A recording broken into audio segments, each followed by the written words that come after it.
Bonjour. Pour la dernière session, nous allons travailler au fait sur le passé composé encore une fois, mais cette fois-ci, nous allons nous concentrer avec l'auxiliaire être, qui est un peu technique, pas tellement difficile, mais il faut être attentif. Donc, pour vous rappeler, nous avons déjà travaillé sur le passé composé avec l'auxiliaire avoir et nous avons vu que les participes passés ne changent pas. C'est ça l'essentiel. Mais nous allons voir avec l'auxiliaire être que ça va être différent.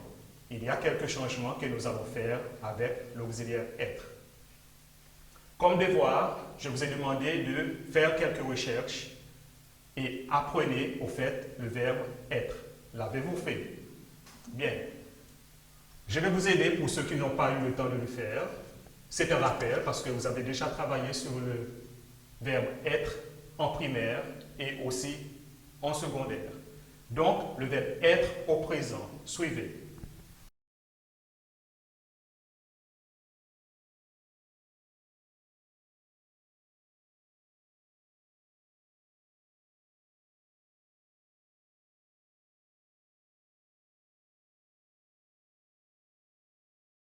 Donc, il est essentiel au fait de bien savoir conjuguer le verbe être au présent si vous voulez réellement comprendre comment le passé composé se fonctionne avec l'auxiliaire être. Donc, au tableau, nous avons le verbe être au présent, que vous le savez déjà. Je suis, tu es, il ou elle est, nous sommes, vous êtes, ils sont et elles sont. Donc, remarque le passé composé avec le verbe être. Ce qu'il faut garder en tête, c'est que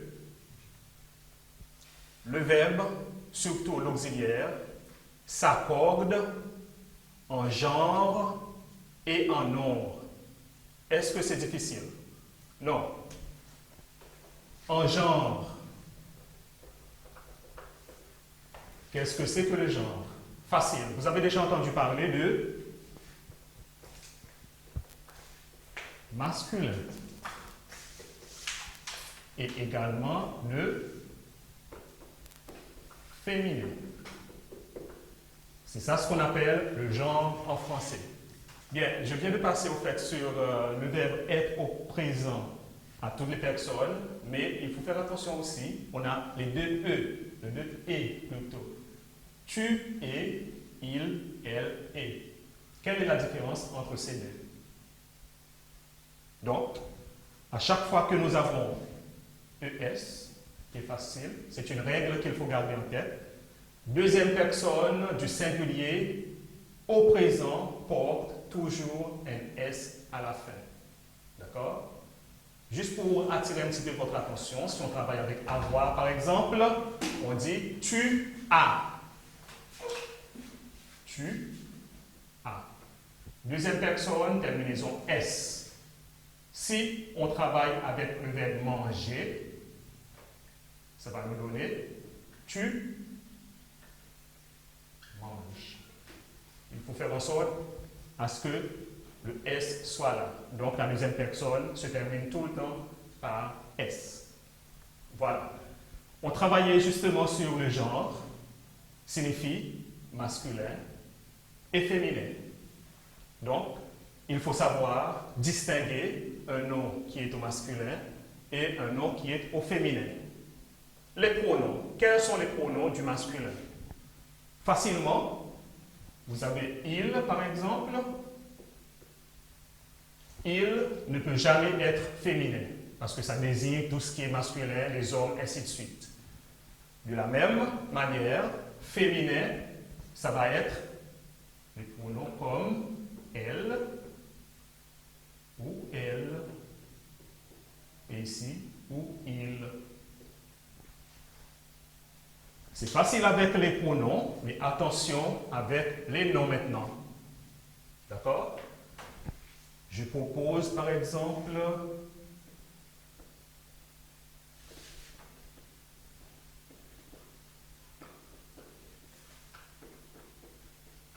ventilateur, est-ce que c'est masculin ou est-ce que c'est féminin? Donc on dit un signifie masculin, un ventilateur, qu'on peut facilement remplacer par il dans une phrase. On revient à ce que nous avons commencé à faire. Je reprends. Un verbe au passé composé avec être s'accorde en genre, c'est-à-dire soit masculin, soit féminin, et aussi en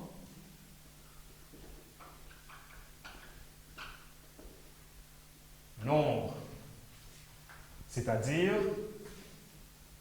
est-ce que c'est au singulier ou au pluriel? Donc, c'est facile quand vous regardez les deux mots. Singulier signifie un seul et pluriel signifie plusieurs. Voilà.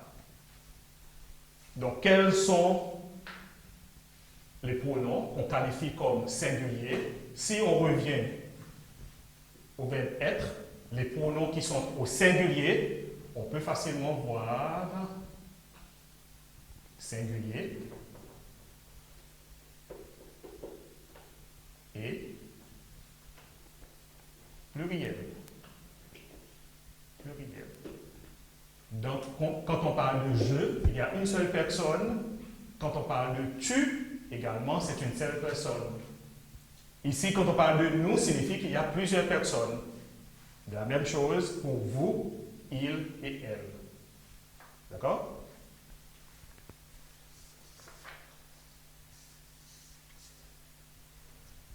Je vais vous proposer maintenant deux phrases dans lesquelles vous allez souligner le verbe au passé composé. Bien, nous avons déjà travaillé sur la formation du passé composé avec l'auxiliaire être. Maintenant, je vous propose deux phrases. Et dans les deux phrases, vous allez tout simplement souligner le passé composé. On va commencer. Première phrase.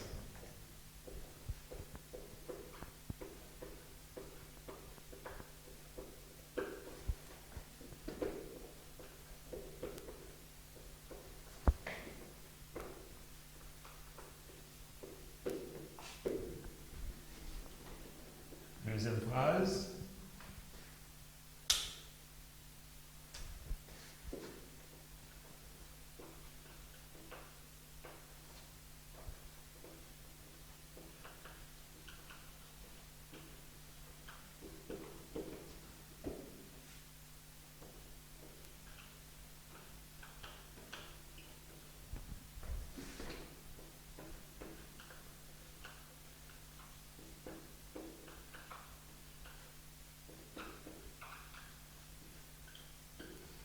Donc, comme j'ai dit, nous allons premièrement identifier le verbe au passé composé dans chaque phrase. Est-ce que vous l'avez trouvé? Vous les avez trouvés?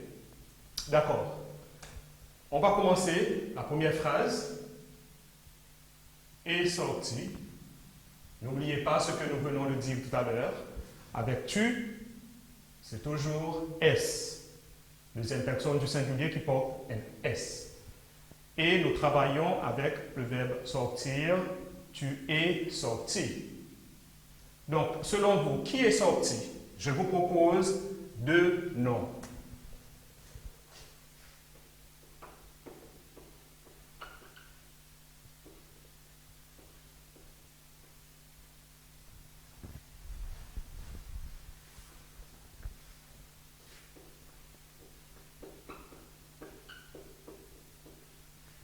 Tu es sorti. Je vous invite à bien regarder le verbe sortir et dites-moi qui est sorti parmi les deux personnes.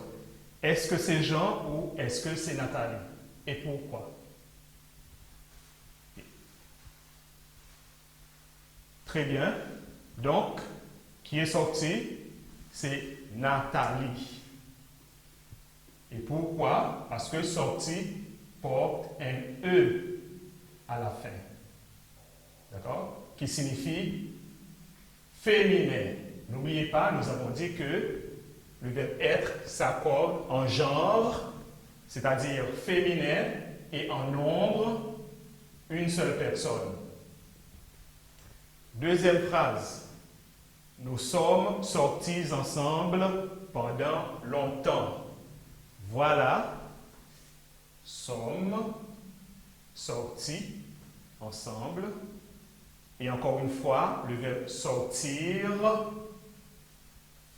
avec un I, avec un S. Donc on pose la question, qui est sorti? Puisque ce nous signifie que je plus d'autres personnes.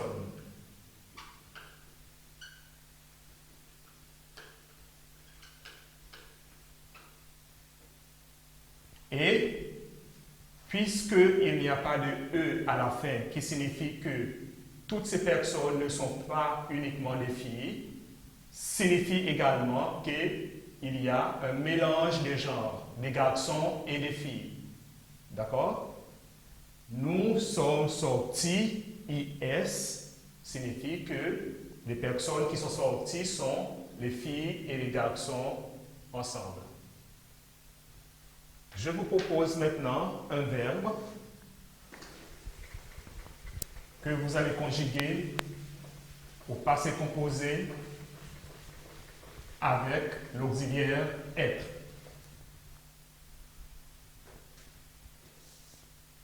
Je vais vous donner également le participe passé. Ok? Nous allons prendre le verbe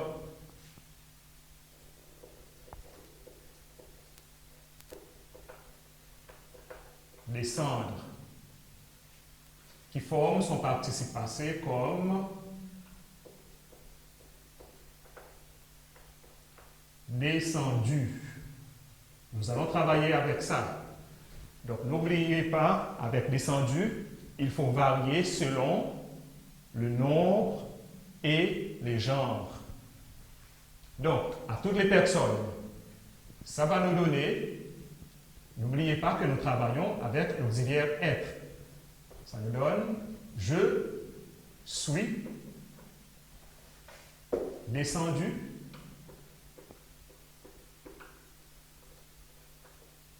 entre parenthèses E. Pourquoi? Je peut être un garçon, genre masculin. Ça peut être une fille, genre féminin.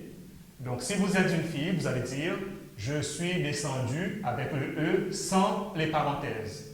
Mais si vous êtes un garçon, c'est « Je suis descendu » et on termine ici. Et ça s'applique aussi pour le « tu ». Tu, deuxième personne du singulier ES, descendu. Tu peux être un garçon ou une fille. Maintenant, il, qui est spécifique, donc, il est descendu. Pas de parenthèse avec E parce que il est spécifique. On sait que c'est un garçon. De même, pour elle, on sait que c'est féminin. Et ça reste pareil, descendu. Maintenant, on accorde avec le genre qui est féminin. Elle, féminin. OK? Nous sommes descendus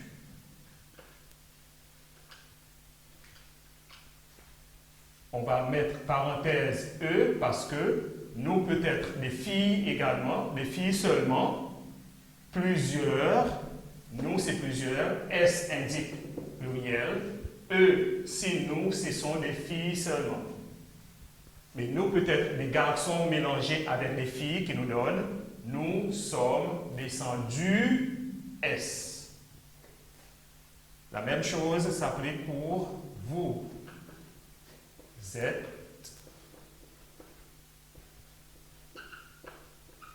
descendu.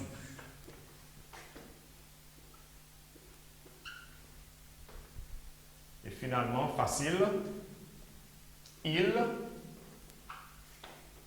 sont descendus.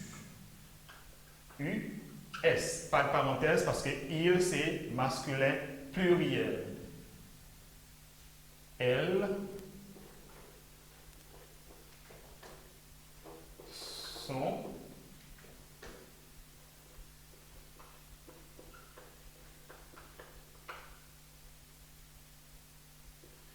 descendues. ES parce que c'est elles, féminin pluriel. Donc, j'espère que vous avez compris et c'est à vous maintenant de essayer avec d'autres verbes. Il faut tout d'abord identifier le participe passé et ensuite vous travaillez avec le genre et le nom. Ça doit être facile si vous essayez fréquemment. Avant de terminer, je vais vous proposer une liste non exhaustive des verbes qu'on utilise être comme auxiliaire. Donc, nous avons, entre autres, le verbe aller, entrer, mourir, arriver, venir, rester. Il y a d'autres verbes qu'on utilise l'auxiliaire être pendant qu'on conjugue avec l'auxiliaire être. Donc, je vous invite à faire quelques recherches afin de trouver d'autres verbes qu'on utilise être comme auxiliaire. Je vous souhaite bonne continuation et travaillez sur les exercices. Merci et au revoir.